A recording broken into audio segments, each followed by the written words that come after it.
Hi guys, welcome back to Her Career, Her Way, a podcast all about empowering ambitious individuals by giving them the tools and strategies and having honest conversations to help you navigate your journey of building one's career in your 20s. And as a fellow 20-year-old, I know it can be chaotic. It's chaotic, it's hard, but we're going to get through it together. So, we're heading into the winter months, which is a little bit daunting and quite frankly, is a little bit stressful for me. I mean, daylight savings has just hit and it's 4 p.m. in London and it is pitch black dark. And all you want to do is kind of go on the couch, queue up some Netflix, binge watch the Gilmore series, and it's really hard to feel motivated to move. And that voice saying, you'll just start in January, right? New year, new me. I mean, in a study, it's shown that 58% of Americans are less active in the winter months, which I can totally understand.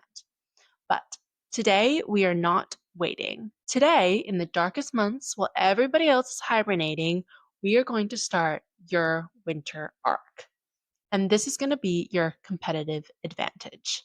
It's common in the winter months to feel a little bit more down and a little bit more, your mood's a bit lower, there's less sun, the days are shorter. It's easy to just kind of want to stay at home.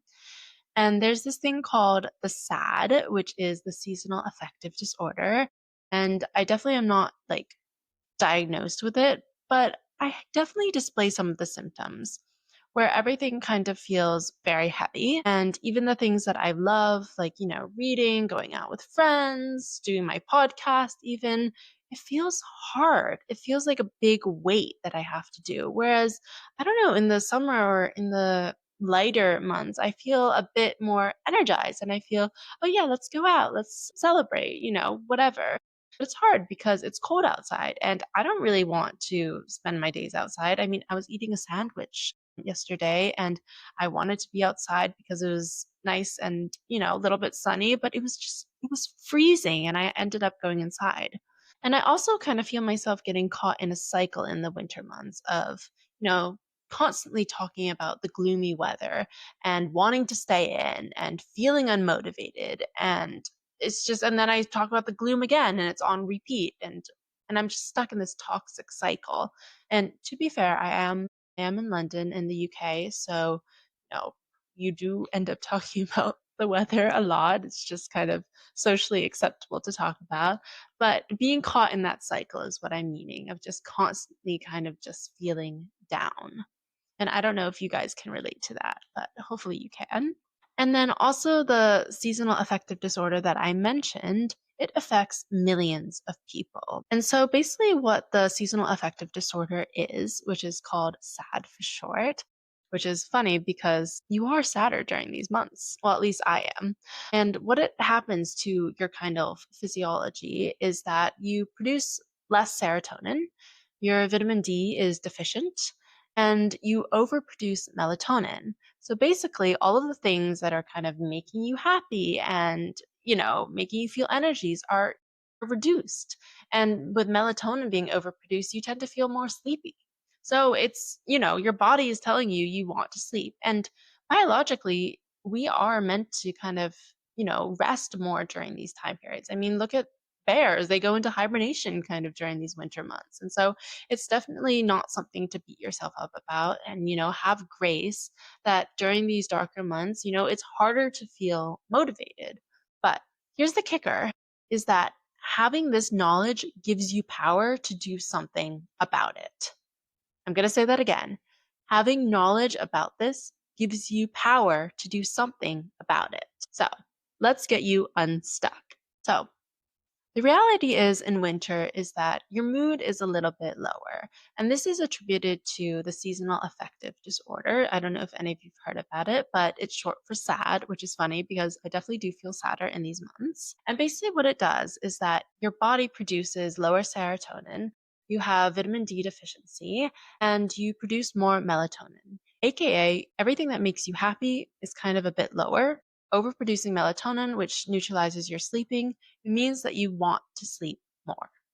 Basically, with all this information, I want you to give yourself some grace because we are biologically disposed to, be a bit more tired during these months and a bit, have more rest time. I mean, bears go into hibernation. It's natural. But here's the kicker. Knowing this gives you power. I'm going to say it again. Knowing this gives you power. Knowing that you are tired, more tired during these months, how can you change from that? How can you not limit yourself to this belief? And I get it. It's harder during these months. I mean, things that bring me so much joy, like doing this podcast even, or reading or going out with friends, seems a lot harder. Even waking up in the morning seems a lot harder, which for me, I'm pretty good at waking up. So I don't, it's hard, but I want you to kind of realize this. And, there's the phenomenon of the new year, new me in January when you have your New Year's resolution. But kind of why are we waiting till January?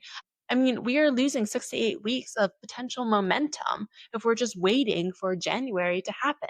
And I've also kind of caught myself in a toxic cycle of, talking and complaining, talking about the gloomy weather and then talking how I'm feeling unmotivated and how I just want to stay inside and it's cold. And then I go on to talk about the weather again. And to be fair, in London, it's a very common phenomenon to kind of complain about the weather. I mean, it's a very socially acceptable topic. However, it is a toxic cycle because I'm just stuck in this self limiting belief. Here's the turning point. I can do things to get out of this funk. I can buy a hatch light to have more sunlight when I wake up in the morning. I can talk to a friend about, feeling this unmotivated feelings. I can actively seek out inspiration to feel more energized. So, what I recognized is when I'm waiting for January to start, or if I'm constantly in that complaining loop, I'm giving winter the permission to win, to say that I need to stay home, I need to do less, I need to whatever it is. But what if I could flip this? So today's episode is all about kind of the 4-step winter arc framework career edition. So let's get into it. Step one is we're going to audit your life. So we're going to not judge ourselves. We're going to reframe that. And instead, think of yourself as kind of like a researcher gathering data. Learn. There is no wrong decision. So kind of question yourself, where are you feeling stuck? I know that I felt stuck, going to the same cafe, doing the same routine, getting the same coffee order, whatever it is, same scroll pattern. Just notice kind of where you're stuck. And then also notice, where are you feeling drained? Are you saying yes to everything? Are you saying no to everything? Are you kind of surrounding yourself with people or things that are draining you? And then that also leads into the third one, which is, who are you surrounding yourself, which I just said. What are you consuming? Where's your environment? Is there energy givers or are there energy takers? And so I kind of have recognized that, as I briefly mentioned, that I am prone to stay in the same routine.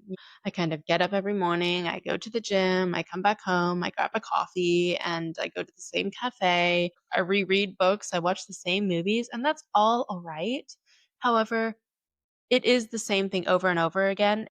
And when you're doing the same thing over and over again, for me at least, I feel less inspired and it can affect my motivation levels.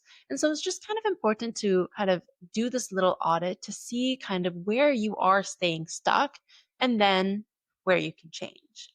And this leads me to step two, which is start dreaming.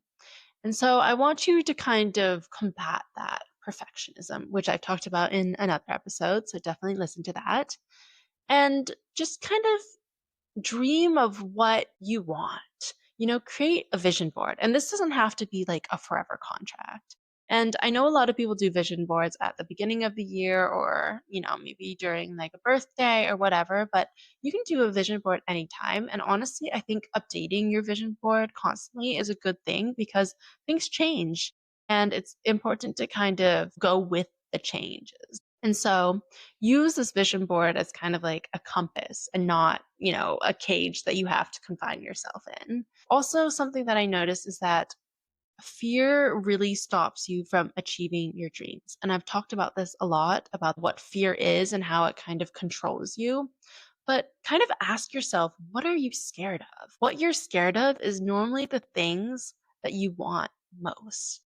And so kind of just realize, what are you scared of? Are you scared to, do something new? Are you scared to try a new activity? What happens when you actually do that? what happens when you start a job that you didn't think that you could ever do? What happens when you start connecting with other people? What happens when you DM someone on LinkedIn for a coffee chat in an industry that you've really been wanting to understand? And so when we kind of procrastinate and have that perfectionist mentality, these are kind of safety mechanisms. And they're keeping you small. They are keeping you from going to that unlimited potential that you can achieve. And so stop trying to be perfect, stop procrastinating and just dream and do.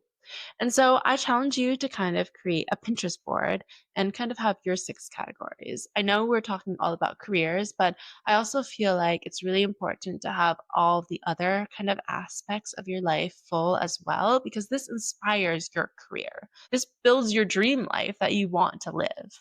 And so in your kind of Pinterest board and vision board, you kind of have your career aspects. So, for mine, it's looking at, what I want to do in university and what my next job might look like. And then for social, who do I want to hang out with? What do I want to do? Do I want to go to Christmas markets and things like that? Have flat parties, go to dinner? What do you want to do with your friends? And then 3 is health. So, kind of what movement do I want to incorporate? I love Pilates and I love running, and I'm a little bit into strength training. And then also, how do I want to nourish myself? In the colder months, definitely lots of soup. And then 4 is kind of family. I want to make sure to call my parents every week and stay in touch with them and text my sisters and whatnot. And then 5 is mindfulness, which I think is really important. I definitely want to do more episodes about how to be mindful and how that's so beneficial for your career, because I truly it is. Meditation, having that mindfulness right when I wake up and right when I sleep is really important for me. And then also reading to help kind of make me smarter, develop my intellectual brain. And then journaling has also been such an important thing for me. I mean, it's just such a good way to reflect.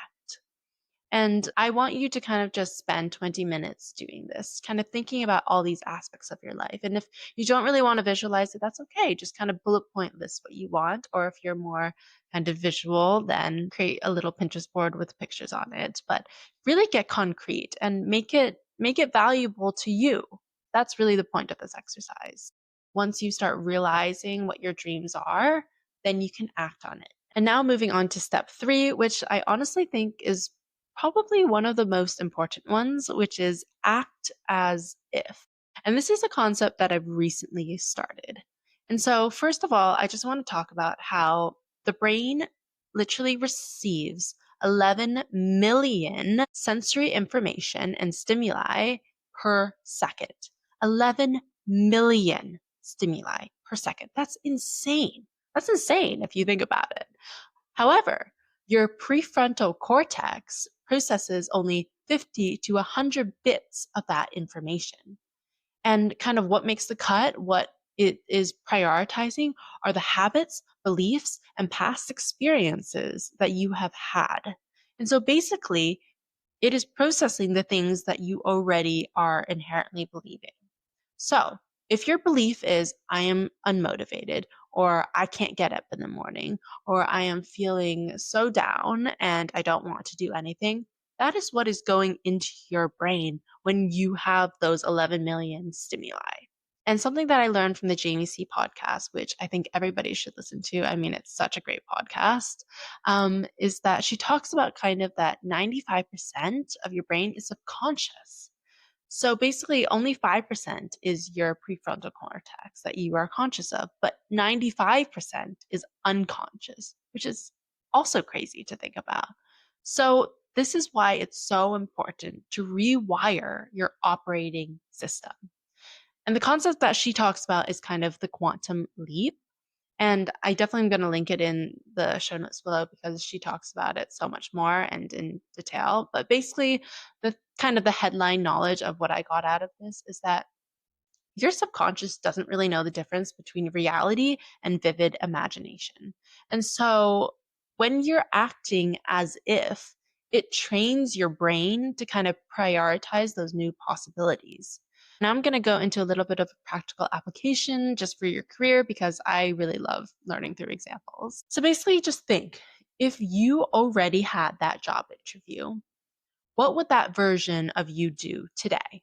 It's not really toxic positivity, saying like, oh, yeah, I've already had the job interview, I'm going to be fine. No, it's basically strategic attention rewiring. When you act as if, when you emulate that person that you want to be, you are already believing in those things. You are already taking in who you are and that version of yourself, and you're putting it out there in the universe. And so when I tell myself that I have already gotten that interview, I have already connected with that person on LinkedIn, I've already filmed that podcast episode and it went wonderful. I'm putting that out there. And then what that's doing is that my belief systems are changing, or then your habits can change. And then when you have that 11 million stimuli that's going around you and you're only taking in that 50 to 100 bits of that information, you are already changing your beliefs. You're taking in those new beliefs into your consciousness. And so then you start realizing, oh, yeah, that episode did go well. Or, oh, yeah, I just saw that person on LinkedIn and I connected with them. It's just like things come easier for you because you're putting that into your consciousness. So that's why step 2 was important, to use that Pinterest board, use that vision board, and, maybe share it with a friend so that you can stay accountable. But you are already putting that into your subconscious because that's 95%. And then when you are kind of looking at things and you're taking in that information, you will start to see those things coming into fruition. Something that was really interesting me the other day is that I was telling a friend how I don't want to decorate my room because I'm going to be moving to another place. Why decorate it? That's just wasting time. That's wasting money. But something that she said to me was that, why are you waiting to like decorate when you move? Why not do it right now? Like, why wait? Why wait? And I didn't have an answer to that. Why am I waiting? I'm always constantly waiting. Every single time I move, I say that. But why can't I just make this my home now? Why can't I act as if this is my home? Because it is. I mean, I've been here for almost a year and a half and I still haven't decorated. And so I think I'm going to change that a little bit. It doesn't have to be big, it doesn't have to be expensive, but maybe printing out my vision board and plastering it onto my walls just to see it. So I think that's another concept of, why are you waiting for you to become that version? Why can't you act as if it has already happened? Because that is where you can emulate that version of yourself that you want to become. Now, as I always do in Her Career, Her Way, I have to get a little bit practical. And so when you're acting as if, it is also so important to still take action on that. So you still need to have aligned action and active trust. And I talked about this in my episode of Another Year Around the Sun, of how to do this and what I mean by that. So definitely check that out. But basically, visualization without action is just daydreaming, but visualization with action, that's manifestation. And this leads me on to the last step, which is step 4, which is start small to achieve big. And this is where kind of the compounding effect comes in. And I've definitely talked about this in kind of like the financial aspect, but it also happens in your day to day life. James Clear, the author of Atomic Habits, which is definitely a book to read, I highly recommend it, he says that 1% better each day leads to 37 times better by the end of the year. So every little thing that you're doing today, every little thing that you do leads to a greater impact in the future. And small beats perfect every single time. So, what are kind of the micro actions that you can take? Taking 10 minutes to just update your LinkedIn profile. Is it kind of reaching out to one connection on LinkedIn? Is it reconnecting with somebody through a DM? Is it waking up 5 minutes earlier each day? Is it doing a 20-minute at home workout? I think it's so important to just implement these micro habits because they will lead to such a greater change. And also, these micro habits feel less overwhelming, which makes us want to do them more, and then we can commit to it easier. Something that I love to do is journal, because it takes kind of all of these steps in that I've just talked about. And it's like habit stacking. Because when I'm journaling and I'm reflecting what I did today, that's auditing my life and where maybe I'm staying stuck. Or maybe I'm writing an as if entry. I'm emulating that version of myself. And it just gives me so much more mental clarity. And I love journaling. And it's also a little micro habit to do too, because I do it every single day for, like 20 minutes or something, or even 5 minutes if I don't have the time. And so basically, the smallest steps breaks down the paralysis of needing to choose the right thing to do. So there really is no perfect first step. There is only your first step. And so the winter arc really isn't about grinding 24/7. No, you definitely still need balance. It's about having intentional micro momentum. And it's utilizing these kind of more slower paced months to really do things that will help you grow and achieve your dreams. And it's okay to still have hard days. It's okay to feel unmotivated. I get it. And you should give yourself grace for that. I mean, things are hard. Progress is not linear, especially when you're kind of feeling more down. But the small actions that you take can help reclaim that agency and you can take action. I honestly think that kind of the winter months are a blessing because it's time for you to kind of look inward and reflect and see how you can change. Because in reality, you probably are going to be spending a bit more time at home. And how can you kind of utilize this to grow?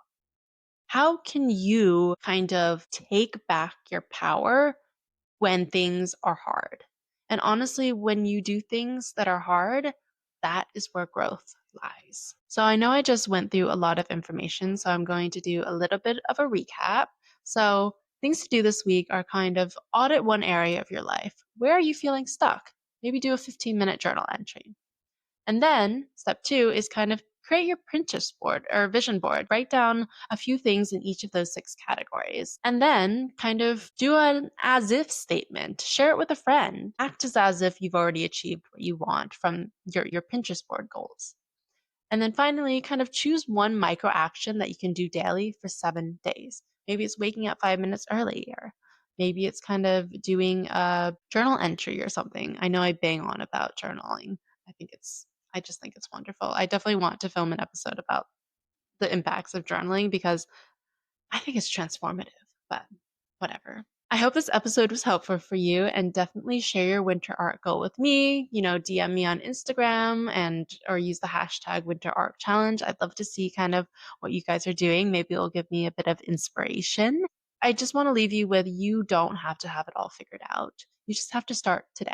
Start today. Do those little micro habits, build that micro momentum and utilize these winter months to really fuel yourself. And just think about it. While everybody else is kind of waiting for the ball to drop on January 1st or in their hibernation mode, you're already in motion.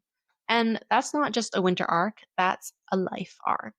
And it starts right now. So definitely subscribe to the podcast so you don't miss an episode. Share this episode with somebody who maybe needs a little bit more motivation or encouragement during these winter months. And let's make winter your comeback season. Thanks so much for listening, guys. I hope you loved this episode, and I'll see you guys in the next one. Bye.